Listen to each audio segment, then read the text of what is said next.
Hello, beautiful people. My name is Rishi Doble, and I welcome you all to Weirdly Wired. So today, I'm here back with another DPP, DPP3 for Physical Chemistry. So इस DPP में हम लोग Physical Chemistry के सारे questions target करने वाले हैं जो 25 फरवरी 2021 के Shift 1 पेपर में आए थे. Okay, so before beginning with today's video, a little bit about myself to the people who don't know me. My name is Rishi Doble. I am a first year undergraduate student of the Department of Mechanical Engineering, enrolled in a dual degree course at the Indian Institute of Technology, Kharagpur. These are my ranks over here. I secured a rank of 3406 in JEE Advanced 2021 and I have also qualified KVPY SX, that is जो class 12th के बच्चों के लिए होती है, with a CRL of 1586.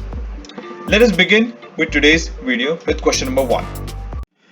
Question number 1 says, in the Freundlich isotherm at moderate pressure, the extent of adsorption x by m is directly proportional to p का power x. We have to find the value of x basically यहाँ पर, ठीक है?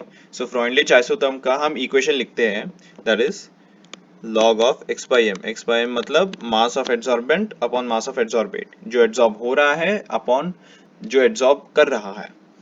Log of x by m is equal to log of k plus 1 by n times log of p. अगर हम इसमें basic loss of logarithm की लगाएंगे हमारे पास ऐसी इक्वेशन कुछ आती है. log of x by m is equal to log of k times p का पावर 1 by n. log अगर हम दोनों तरफ हटा दे so x by m becomes equal to k p का पावर 1 by n. so यहाँ पर p का पावर x पूछा था और यहाँ पर p का पावर 1 by n आ रहा है. सो हमारा नेचुरली आंसर जो बनता है दैट इज 1 का power n, 1 by n, sorry.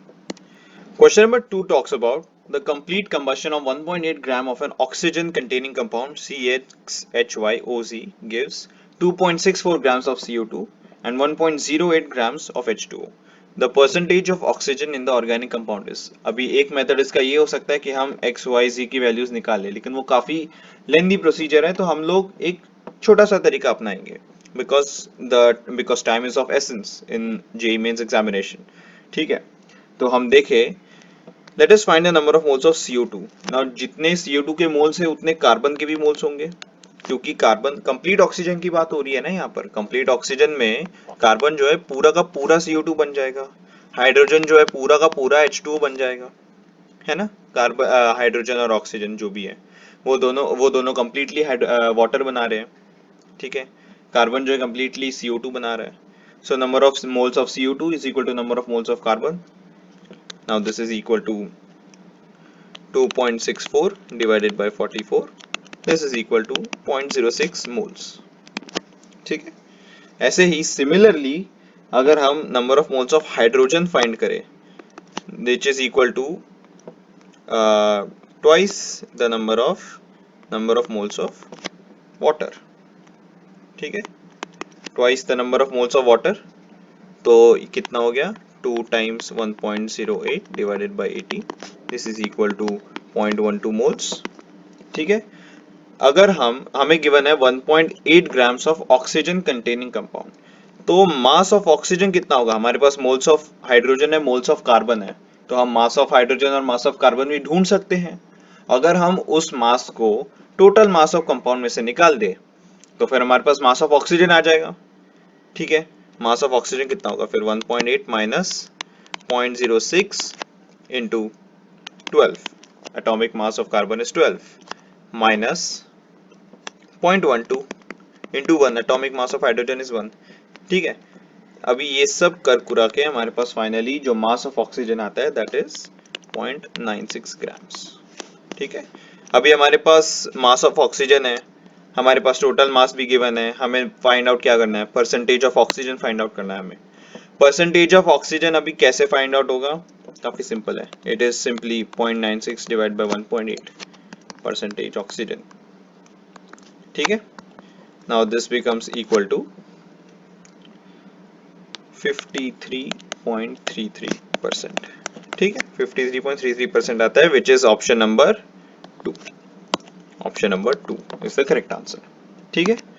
Moving on to question number 3. Question number 3 says the plots of radial distribution functions for various orbitals of hydrogen atom against R R is radius, basically radius from the nucleus. This is the distance from the nucleus. ये इस R के बारे में हम बात कर रहे हैं, ठीक है. हमें क्या पूछा है? Radial distribution function. Radial distribution function is nothing but R square, 4 pi R square R in G square, ठीक है. बेसिकली हमें ये R स्क्वायर है, ये R square into R square, R square dot R square, हमें इसका plot हमें find out करना है. अभी दिख रहा है ये स्क्वायर का प्लॉट है, तो फिर ये नीचे तो कभी नहीं जाएगा. तो अगर नीचे जाने वाला कोई भी ग्राफ है तो हम उसको स्ट्रेट अवे मना कर देंगे. ये तो भाई आंसर हो ही नहीं सकता हमारा, है जी. ये जब आंसर नहीं हो सकता, हम देखते हैं फिर late us find out the radial nodes. अभी ऐसा कोई इसमें ऑप्शन है नहीं, तो फिर इसलिए हम कुछ एलिमिनेट ऐसे कर नहीं सकते ऐसा, ठीक है. अभी let us find the number of radial nodes. हमें करना है 3s ऑर्बिटल के लिए, ठीक है. I missed out that part. 3s orbital के लिए हमें फाइंड आउट करना है, तो let us find the radial nodes, ठीक है. रेडियल नोड्स, एंगुलर नोड्स तो s ऑर्बिटल के 0 होते हैं because l is equal to 0. Azimuthal quantum number 0 होता है, इसका मतलब उसके एंगुलर नोड्स जो होते हैं वो 0 होते हैं, ठीक है. रेडियल नोड्स कितने होते हैं? Radial nodes is n minus l minus 1 which is 3 minus 0 minus 1 which is 2. 2 है. अभी 2 नोड्स है, इसका मतलब जो प्रोबेबिलिटी ऑफ फाइंडिंग इलेक्ट्रॉन है, दिस इज रेडियल डिस्ट्रीब्यूशन, मतलब r square dot r square है, which is basically nothing but the wave function of finding an electron, probability of finding an electron, ठीक है. अभी जहां जहां नोड है वहां वहां फाइंडिंग एन इलेक्ट्रॉन का प्रोबेबिलिटी 0 हो जाता है. अभी हमारे पास 2 रेडियल नोड्स है, इसका मतलब जो probability of finding an electron है वो 2 बारी 0 हो रहा है. 2 बारी 0 हो रहा है, इसका यही मतलब है कि वो जो ग्राफ है वो 2 बारी टच करेगा एक्स एक्सिस को. इसका मतलब 2 बारी 0 बन रहा है वो. यहाँ पर क्या, यहाँ पर 0 बन ही नहीं रहा. यहाँ पर बस 0, जो 0 है दैट इज द सेंटर, वो सेंटर पे 0 बन रहा है, ठीक है. जो न्यूक्लियस है, न्यूक्लियस में तो वैसे भी 0 होता है, ठीक है. Probability of finding an electron is 0 in a nucleus. तो ये जो स्टार्टिंग पॉइंट है ये वही डिपेक्ट कर रहा है, ठीक है. ये जो है ये इनफाइनाइट ग्राफ है, ये टच नहीं कर रहा है, ये इनफाइनाइट ग्राफ है. ये दिखाने के टाइम पे विजुअल रिप्रेजेंटेशन में थोड़ा सा चेंजेस आ जाता है, but you should know this. इसमें भी इसमें भी कोई टच नहीं कर रहा है ग्राफ, इसमें केवल एक ही बार कर रहा है, इसमें कर रहा है 2 बारी टच. इसका मतलब हमारा आंसर जो है दैट इज ऑप्शन नंबर 4. जो ग्राफ डी है वो 2 बारी टच कर रहा है, इसका मतलब 2 बारी probability of finding an electron is 0. इसका मतलब 2 रेडियल नोड्स है हमारे पास, इसका मतलब वो 3s ऑर्बिटल का परफेक्ट रिप्रेजेंटेशन है, ठीक है. Moving on to question number 4. Question number 4 says the solubility of AgCN in a buffer solution of pH 3 is x. Solubility of AgCN हमें given है 10 का power minus 3 concentration of H plus ions में, मतलब basically pH 3 है of the solution. The value of x is, अभी हमें x का value ढूंढना है. अभी AgCN है, ठीक है. अभी AgCN क्या है? बफर सॉल्यूशन है, ठीक है. बफर सॉल्यूशन मतलब क्या? जिसका मतलब पीएच ज्यादा चेंज हो नहीं सकता.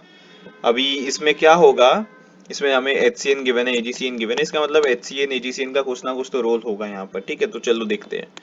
AgCN ब्रेक डाउन होता है, it becomes Ag plus and CN negative. ये हो गया इसका KSP जो हमें गिवन है 22. मैं दूसरे पेन से लिखता हूँ इसको. This is KSP is equal to 22 into 10 to the power minus 16. इसका KSP गिवन है, इसका मतलब वेरी स्पेरिंगली सोल्यूबल सॉल्ट है ये. सॉरी. अभी हमें गिवन है HCN के बारे में. HCN का Ka गिवन है हमें. HCN will break into H plus CN negative. इसका Ka हमें कितना गिवन है? That is the dissociation constant for an acid.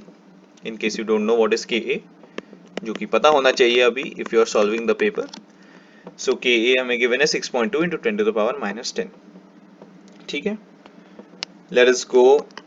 अगर हम लोग क्या करते हैं, KSP डिवाइड बाय Ka कर दे, KSP divide by Ka. KSP का इक्वेशन क्या होता है? KSP का इक्वेशन इस Ag प्लस का कॉन्सेंट्रेशन, CN नेगेटिव का कॉन्सेंट्रेशन डिवाइडेड बाय AgCN का कॉन्सेंट्रेशन, है कि नहीं, इनटू Ka का क्या होता है? Ka का होता है H plus into CN negative. अब ये डिवाइड बाय HCN का कॉन्सेंट्रेशन होता, अब ये यही ऊपर चला गया है, ठीक है. तो मैं अभी इसको डायरेक्टली लिख देता हूँ HCN, ठीक है.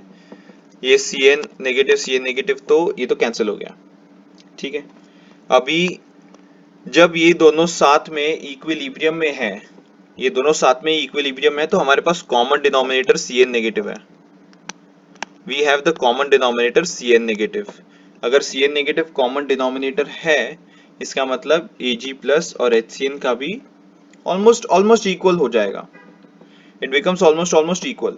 ठीक है, थोड़ा सा अगर हम खुद सोच के देखें कि Cn negative is the common ion effect इसमें लग जाता है, तो इक्विलिब्रियम भी मतलब ऑलमोस्ट सेम होने का ट्राई करता है, तो इसलिए कॉन्सेंट्रेशन भी सेम हो जाती है। बिकॉज अगर हम इसका रिवर्स इक्विलिब्रियम सोच रहे हैं, सी एन नेगेटिव हम लोग इसमें से टूट रहा है और यहाँ से H प्लस आ रहा है और फिर ये बन के HCN बन रहा है, इसलिए हमने KSP डिवाइड बाई KA लिखा है।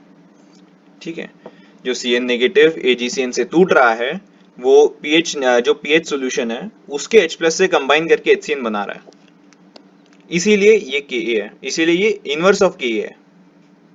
ठीक है, इसी कॉमन आयन इफेक्ट की वजह से Ag प्लस और HCN का ऑलमोस्ट ऑलमोस्ट सेम हो जाता है, which is equal to x, the concentration becomes same.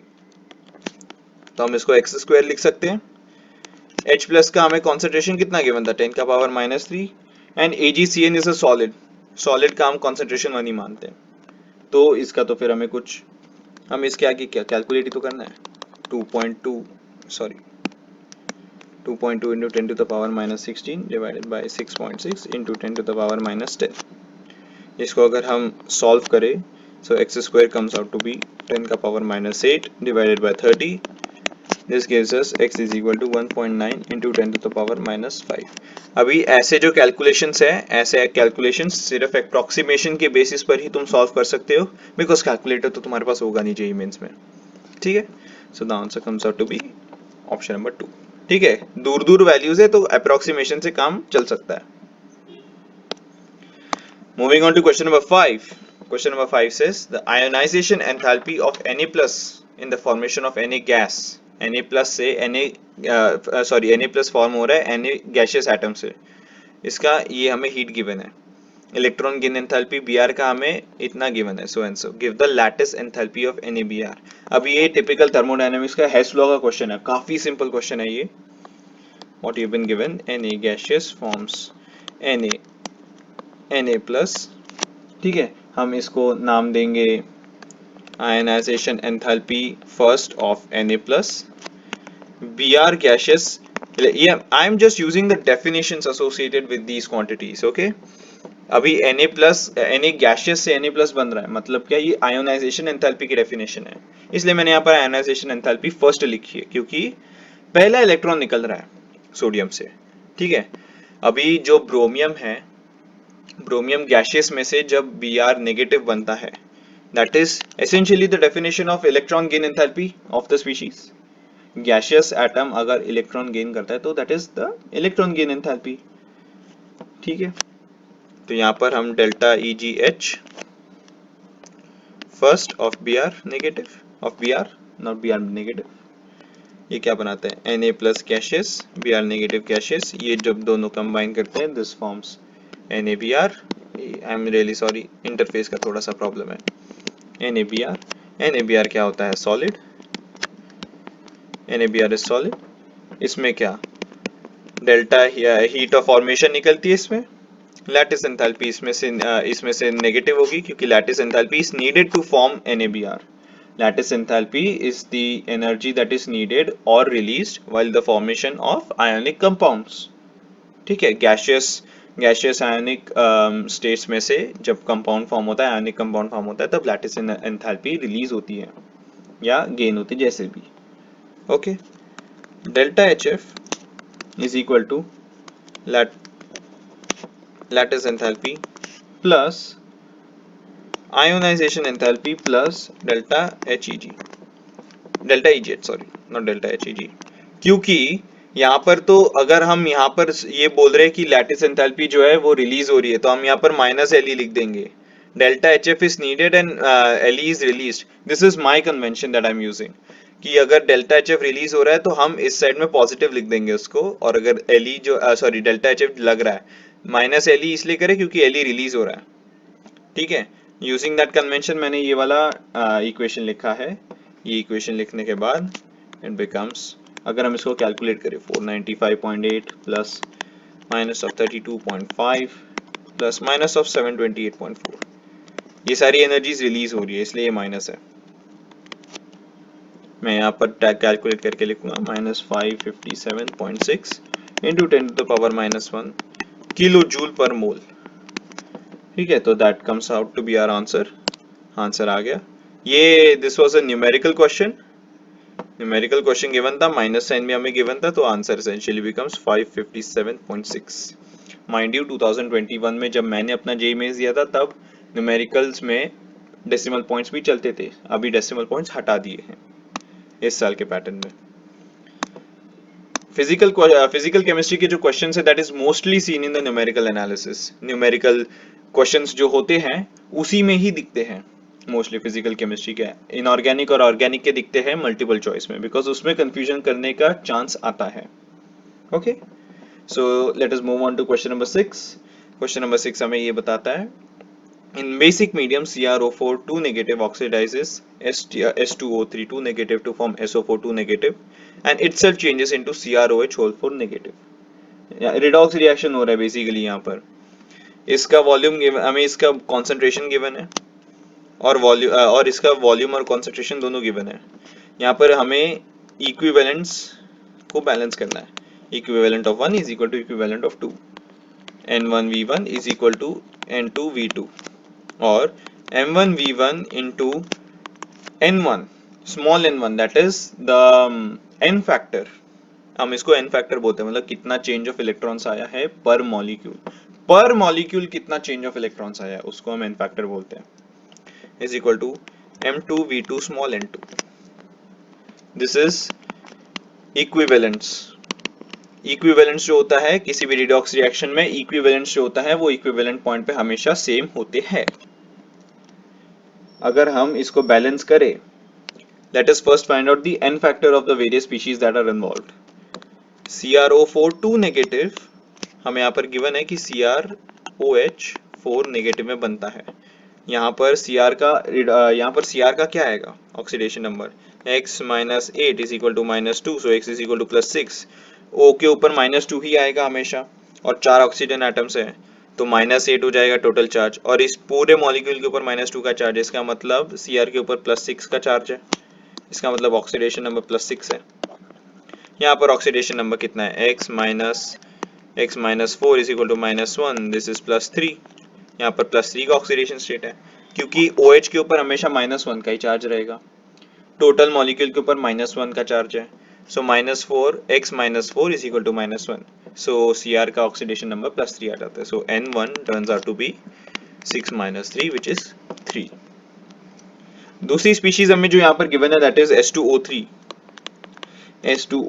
2 negative forms SO4 2 negative. अब यहाँ पर 2 सल्फर एटम्स है तो हम इसको 2 लिख देंगे। ऑक्सीजन एटम्स अभी हम लोग पूरा इसको रिडॉक्स को हम लोग नहीं बैलेंस कर रहे, बट जो मेन सेंट्रल एटम है दो should be balanced every time whenever you are calculating the n factor. ठीक है, यहाँ पर अगर हम इसका n फैक्टर निकालेंगे, सो 2 सल्फर मॉलिक्यूल्स है, 2x माइनस O के ऊपर -2 का चार्ज है, so 2 into 3 6 minus 6 is equal to -2, x is equal to 2। यहाँ पर +2 का ऑक्सीडेशन स्टेट है, यहाँ पर कितना स्टेट है, यहाँ पर कितना ऑक्सीडेशन स्टेट है, x minus 8 is equal to -2, x is equal to +6। यहाँ पर +6 है, सो N2 कितना होगा, 6 माइनस 2 4, रॉन्ग, 6 माइनस 2 4 नहीं होगा, यहाँ पर 6 माइनस 2 टाइम्स 2 होगा, क्योंकि मैंने बोला पर मॉलिक्यूल कितना चेंज होता है इलेक्ट्रॉन्स। यहाँ पर एक सल्फर एटम एक SO4 एटम SO4 2 माइनस वाले आयन में जब कन्वर्ट होता है H2O3 वाला, तो यहाँ पर एक सल्फर एटम में 4 गए, लेकिन दूसरा सल्फर एटम भी तो है ना, उसमें से भी तो 4 गए, इसमें से तो 4 गए, इसमें से भी 4 गए, टोटल में कितने गए, टोटल में फर्क कितना आया इस मॉलिक्यूल के ऊपर, 8 इलेक्ट्रॉन का फर्क आया, 8 इलेक्ट्रॉन का फर्क आया टोटल में, क्योंकि एक सल्फर एटम से इसमें 4 का डिफरेंस आ रहा है, 2 सल्फर एटम में 8 का डिफरेंस आएगा। Very easy to understand. ठीक है, अगर फिर इसका जो N2 आता है, जो n फैक्टर आता है, that turns out to be 8। अभी हम इक्विवेलेंट जब बैलेंस करते हैं, so equivalent comes out to be, इसका क्या 0.154 था शायद, 154 into V into 3, CrO4 2 negative का एन फैक्टर 3 है, this is equal to 0.25 into volume that is 40 into 8 जो इसका एन फैक्टर है।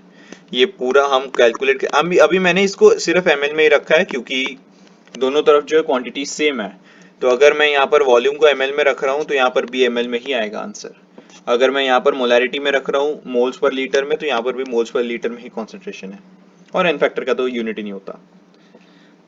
सब कैलकुलेशन कर कुरा के आंसर जो आता है that is 173.16 ml, that is your final answer. तो यहाँ पर जब तुम नियरेस्ट इंटीजर की तरफ लिखोगे वो आंसर आएगा 173 and you will get +4. Okay, moving on to question number 7. Question number 7 क्या बोलता है?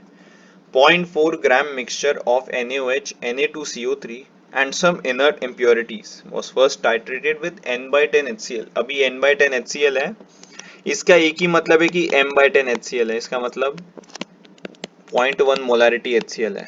अभी HCl के केस में normality and molarity is same because n factor is 1।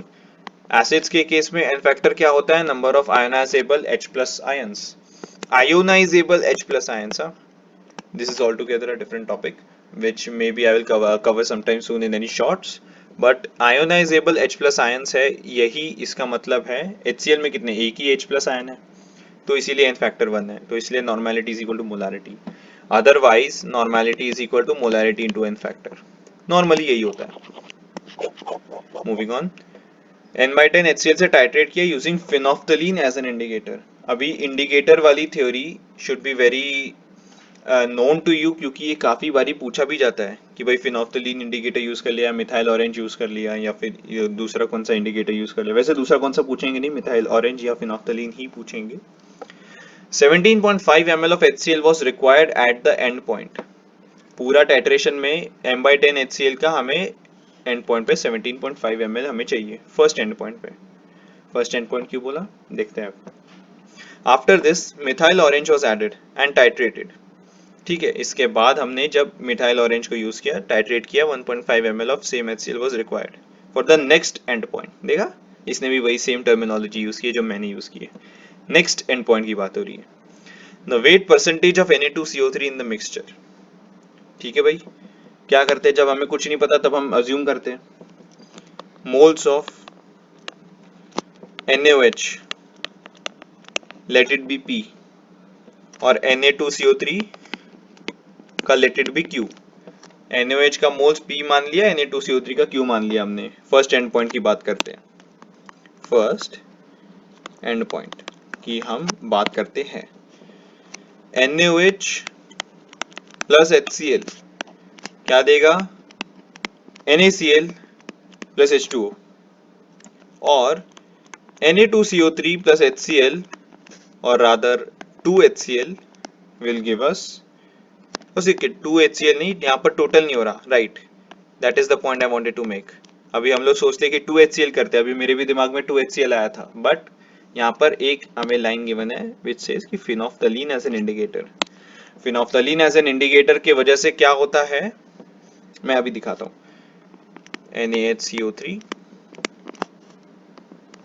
NaHCO3 यहाँ पर फॉर्म हो जाता है प्लस NaCl।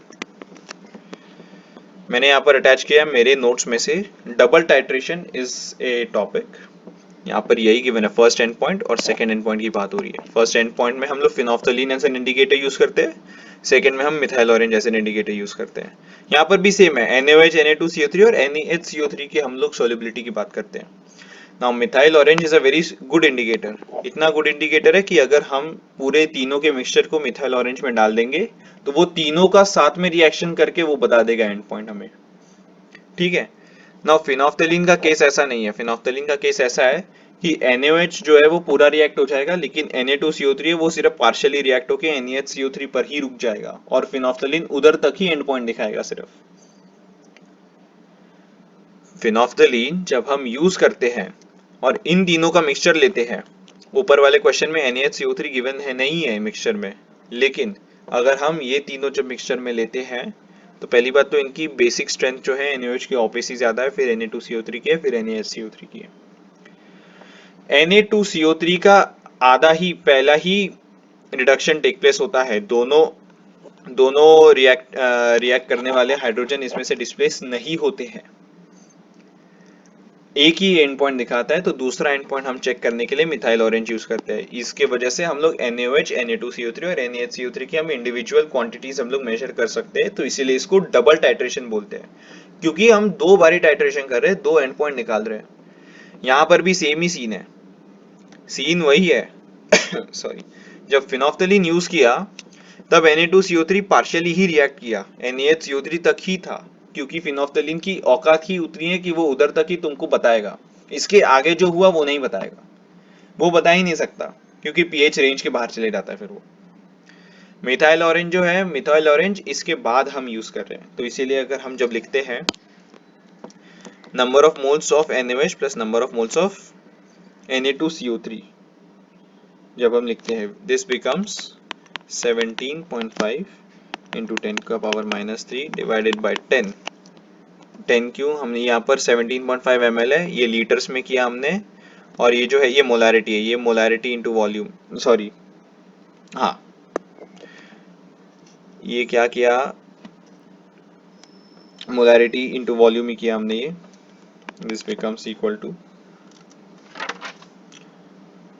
17.5 इंटू 10 का power -4 moles upon volume is equal to molarity, तो ये मोलारिटी इंटू वॉल्यूम ही किया है हमने।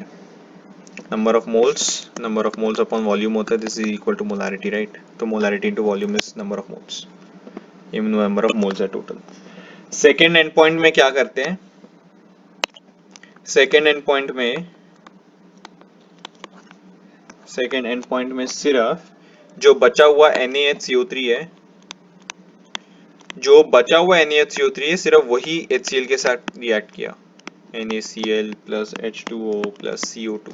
अभी यहाँ पर मैंने क्यों लिया है कि नंबर ऑफ मोल्स हमने क्यों लिया है, यहाँ पर ये Q है, यहाँ पर भी Q ही लिया। अभी मैंने Q इसलिए लिया क्योंकि जो Na2CO3 का Q था वो तो टोटली रिएक्ट कर ही रहा है ना NaHCO3 बनाने के लिए। Na2CO3 पूरा रिडक्शन नहीं दिखा रहा है, आधा ही रिएक्शन दिखा रहा है, नॉट रिडक्शन, रिएक्शन। तो नंबर ऑफ क्यू मोल्स इधर थे तो नंबर ऑफ क्यू मोल्स इधर भी थे, तो इसलिए हमने क्यू यहाँ पर सेम रखा। दूसरे वाले में अभी NaOH तो पूरा रिएक्ट हो गया, लेकिन NaHCO3 बचा है। NaHCO3 कितना है, क्यू मोल्स है हमारे पास, तो ये क्यू मोल्स कितना आएगा, Q is equal to moles into volume, molarity into volume 1.5 into 10 का पावर, अरे यार सॉरी, 10 का power -3 upon 10, this equal to 1.5 into 10 का पावर -4 मोल्स। Q मिल गया हमें, P भी हम ऐसे ढूंढ लेंगे, P कितना हुआ फिर, P कितना हुआ, P अगर हम फाइंड आउट करें तो it become 16 into 10 to the power -4 moles. Mole percentage निकालेंगे ना, mole percentage is equal to mass percentage, mole percentage mass percentage एक ही बात हो गई ना। क्यों, क्योंकि अगर हम लोग इसका मास निकालेंगे, अभी कैसे निकालेंगे हम वो भी देखते हैं, वो हम ऐसे निकालते हैं 1.5 इंटू 10 टू द पावर -4। अगर हम Q का बात करें 1.5 into 10 to the power -4 into 106 divided by 0.4। 0.4 जो है हमारे पास टोटल मास गिवन था, ये मास ऑफ Na2CO3 है, this is mass of Na2CO3 and this is the total mass into 100, this becomes equal to 3.975%। ठीक है, this is approximately equal to 4%, क्योंकि round off to nearest integer बोला तो इसलिए हमारा आंसर आ जाता है 4। It was an easy question, थोड़ा सा कैलकुलेशन वाइज था। Let's have a look at question number 8। Question number 8 says a car tire is filled with nitrogen gas at 35 psi at 27 degrees Celsius. It will burst if pressure exceeds 40 psi. 40 pound पर square inch, अगर इससे exceed कर दिया तो फिर वो burst हो जाएगा। तो टेम्परेचर कितना है यार, this is a very simple question if you look at it in the way of ideal gas. यहाँ पर आइडियल गैस ये मान के चलो, जहाँ पर नहीं गिवन है कि रियल गैस है, एक्सक्लूसिवली नहीं गिवन है, तब तक आइडियल गैस मान के चलो। अभी बर्स्ट कर रहा है, इसका मतलब वॉल्यूम सेम रहेगा, लेकिन तुम उसके ऊपर प्रेशर ज्यादा अप्लाई कर रहे हो। वॉल्यूम इज सेम, बट अगर प्रेशर ज़्यादा अप्लाई कर रहे हो तो वो बर्स्ट करेगा ऑब्वियसली। तो इसीलिए हम लोग यहाँ पर जो आइडियल गैस इक्वेशन है उसको यूज करेंगे, that is P1/T1 is equal to P2/T2। Ideal gas equation में से हमने एक ही एक्सेप्ट निकाला है कि भाई PV is equal to nRT है, वॉल्यूम मोल्स और R जो है ये कांस्टेंट है, इसलिए P is directly proportional to T, तो इसलिए P1/T1 is equal to P2/T2 है। ये एक्सप्लेन करने की जरूरत भी नहीं है मुझे। 35/300 27 degree Celsius is 273 plus 27 which is 300 kelvin. ये जो टेम्परेचर है this is in kelvin scale mind you. P2 क्या 40/T2। अभी हमने इसको क्यों नहीं रखा PSI में, क्योंकि PSI में रखो किसी में भी रखो तो वो कैंसिल हो जाएगा, लेकिन temperature should always be in the kelvin scale, otherwise वो गलत आ जाएंगे answers. So T2 comes out to be what 69.70 degree Celsius. Nice. This is approximately equal to 70 degree Celsius, rounded off to nearest integer बोले तो हमने इसको कर दिया 70। काफी easy question था ये। Moving on to question number 9. Question number 9 says for the reaction this AABB CCDD देता है, the plot of log K versus 1/T। log K versus 1/T Arrhenius equation ऐसा कुछ होता था ये, K is equal to A e का पावर minus EA upon RT activation energy divided by R times T, ऐसी कुछ होता था आरएनएस इक्वेशन। ये आरएनएस कांस्टेंट होता था कैपिटल ए। K जो है ये रिएक्शन का रेट डिटरमाइन करता है, द रेट ऑफ रिएक्शन। जब हम इसको लॉग के टर्म्स में लेकर जाते हैं तो it comes out to be log K is equal to log A। now the reason I'm using log is because इसका बेस 10 है, otherwise I would have used ln माने नेचुरल लॉग होता है, log to the base E, ठीक है। Otherwise अगर मैं log use कर रहा हूँ इसका मतलब उसका बेस 10 है, माइनस EA का पावर 2.303 RT। 2.303 क्यों? क्योंकि log of 10 to the power E is equal to minus is equal to 1 upon 2.303 ये होता है, ठीक है। E का ln 10 होता है, that is log of to the base E of 10, तो वो 2.303 होता है। तो log of 10 to log of E to the base 10 is 1 upon 2.303, तो मैंने यहाँ पर वही लिखा है। अभी इसका स्लोप जो है 1/T की बात हो रही है ना, यहाँ पर 1/T की बात हो रही है, तो स्लोप क्या है? Slope is this, let me just right it neatly, RT। Slope क्या हुआ? 1/T की अगर हम बात कर रहे हैं तो स्लोप हमारा EA/2.303 R हो गया। स्लोप हमें गिवन है -10,000 kelvin. Slope is actually minus EA/2.303 R. This is equal to minus 10,000 Kelvin। ये माइनस और माइनस हट गया यहाँ से, और ये हमारे पास स्लोप आ गया। हम लोग यहाँ से क्वाइट इजीली निकाल सकते हैं EA का वैल्यू 2.303 R। वैसे तो हमें EA की वैल्यू गिवन नहीं है, लेकिन EA की वैल्यू हम यहाँ से निकाल सकते थे if at all the question was demanding. Advance का क्वेश्चन होता तो फिर इसके बाद नेक्स्ट क्वेश्चन यही होता कि EA का वैल्यू क्या है, but then again this is not advance, this is mains, तो इसलिए हम यहीं पर रुक गए। log ऑफ K2/K1 कितना हो सकता है? EA upon 2.303 R into 1 upon T2 minus 1 upon T1। क्योंकि log के अगर हम बेसिक क्वालिटीज देखें, सो log K1 minus log K2 is what log of K1/K2। अगर log of K2 minus log of K1 होता है तो that is log of K2/K1। तो मैंने भी वही पर सेम ट्रिक यूज की है, तो फिर log 10A कैंसिल हो गया और फिर ये स्लोप यहाँ पर बच गया। This is quite easy. अगर तुम थोड़ा खुद सोचो, अगर K2 की इक्वेशन लिखो, K1 की इक्वेशन लिखो, उन दोनों को सब्ट्रैक्ट करो, log की बेसिक प्रॉपर्टीज यूज करो, and then you are going to arrive at this equation. Put the values. Next step क्या ही हो सकता है? Put the values, find it for yourself. 10 का पावर माइनस 4, 10 का पावर minus 5 which is equal to EA upon 2.303 R का वैल्यू क्या था? 10,000 था, स्लोप था भाई वो, तो वो 10,000 हो गया। T1 क्या था? 500। T2 हमें निकालना है कौन से टेम्परेचर पे 10 का पावर माइनस 4 रेट ऑफ रिएक्शन हो जाएगा। सब कर कुरा के हमारा TA आ जाता है, T2 आ जाता है, sorry 526.31 kelvin. This is our final equation rounded off to nearest integer अगर हम बात करें तो it becomes 526 kelvin. Quite easy question. Moving on to question number 10. Question number 10 says 1 molar aqueous solution of an electrolyte A2B3 is 60% ionized. 60% ionized. The boiling point of the solution is. एकदम ही straight forward question आ गया भाई तुमको qualitative properties का CP का एकदम ही straight forward question है ये.